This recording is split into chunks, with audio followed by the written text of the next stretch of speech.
Hi friends, அஸ்ஸலாமு அலைக்கும். இது தேர்ஸ்டே அன்றைக்கி எங்கள் வீட்டில் என்ன லன்ச்சுன்னு பார்க்கலாமா? அன்றைக்கி பார்த்திங்கன்னா சூப்பராக வந்து ஒயிட் ரைஸ் பண்ணியாச்சு. அதுக்கு பார்த்திங்கன்னா நல்லா வந்து கெட்டியாக மாங்காய் கத்திரிக்காய் போட்டு சாம்பார் வச்சுருந்தேன். வழக்கம் போல் சூப்பர் காம்பினேஷன் பொட்டேட்டோ ஃப்ரை, அதுக்கப்புறம் அப்பளம், அரிசி வத்தல் தான். ஸோ நல்லபடியாக லஞ்சு சாப்பிட்டு முடிச்சாச்சு. ஈவினிங் ஸ்நாக்ஸுக்கு பார்த்திங்கன்னா பால் பணியாரம் பண்ணலான்ட்டு 1 கப் உளுந்து 1 கப் பச்சரிசி வந்து ஊற வச்சுருந்தேன்.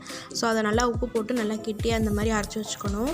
அரைச்சி வச்சுட்டு அதுக்கு வந்து தேங்காய் பால் எடுக்கணும். ஸோ அதுக்கு தேங்காய் வந்து இந்த மாதிரி கட் பண்ணி போட்டுட்டு 3 ஏலக்காய் போட்டு நல்லா நைஸாக அரைச்சி பால் எடுத்து வச்சுக்கணும். அந்த பாலில் வந்து தேவையான அளவுக்கு ஸ்வீட்னஸ்க்கு வந்து நம்ம சர்க்கரை சேர்த்துக்கலாம். சேர்த்துட்டு நல்லா வந்து அதை கரைச்சி வச்சுக்கணும். நம்ம அரைச்சி வச்சுருந்த மாவு வந்து ஆயில் இந்த மாதிரி குட்டி குட்டியாக பணியாரம் மாதிரி போட்டு ஃப்ரை பண்ணி எடுத்துக்கணும். அது ஆறுனதுக்கு அப்புறமா நல்லா வந்து அந்த பாலில் வந்து ஒரு 15 மினிட்ஸ் ஊற வச்சு சாப்பிட்டோம்னா சூப்பரான ஒரு ஸ்வீட் ரெசிபி பால் பணியாரம் ரெடி. கண்டிப்பாக ட்ரை பண்ணி பாருங்கள். தேங்க்ஸ் ஃபார் வாட்சிங். அஸ்ஸலாமு அலைக்கும்.